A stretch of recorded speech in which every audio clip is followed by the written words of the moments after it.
학업 중단 숙려제라고 들어보셨습니까?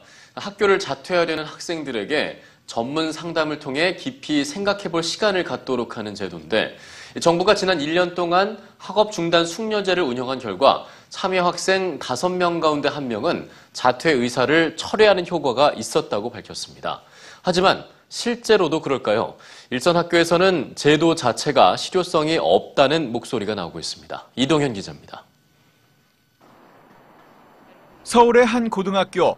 지난해 27명의 학생이 자퇴했지만 이 가운데 학업 중단 숙려제에 참여한 학생은 단 2명뿐이었습니다.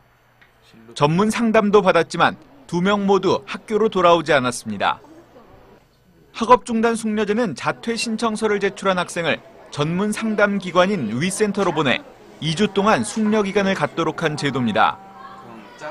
교육부는 지난해 6월부터 전국 고등학교를 대상으로 이 제도를 운영해 왔습니다. 하지만 실제 참여하는 학생은 절반에도 못 미치는 것으로 나타났습니다.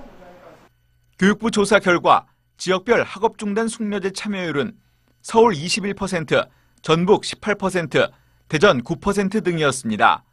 전국 평균도 40%대에 그쳤습니다. 하지만 프로그램에 참여하더라도 전문가 상담을 받지 않은 학생들이 많아 실제 참여율은 더 낮을 것으로 추정됩니다. 숙려제를 적극적으로 안내를 하고 있다. 근데 아이들이 거부를 해서 못한다. 학교 현장에서는 숙려제 프로그램이 효과가 없다는 반응입니다. 학생들이 오랜 기간 고민하고 결정했기 때문에 자퇴 의사가 확고하고 이미 학교에서도 여러 번 상담을 거쳐 숙려 기간이 의미가 없다는 겁니다.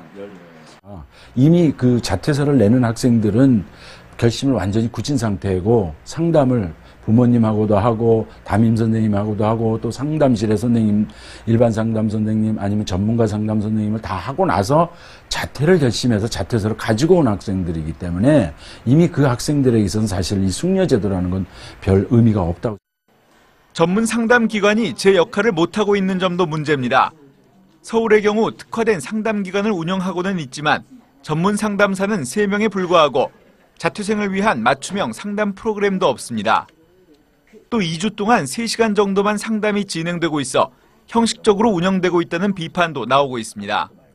저는 별로 필요 없는 것 같은데 그냥 괜히 번거로워져요. 그게 기간이 그냥 얘기하고 이렇게 계속 물어봐 주시고 이런 거 똑같아요. 들어주시는 거? 학교 밖 학생을 줄이기 위해 교육부가 지난해 도입한 학업 중단 숙려제.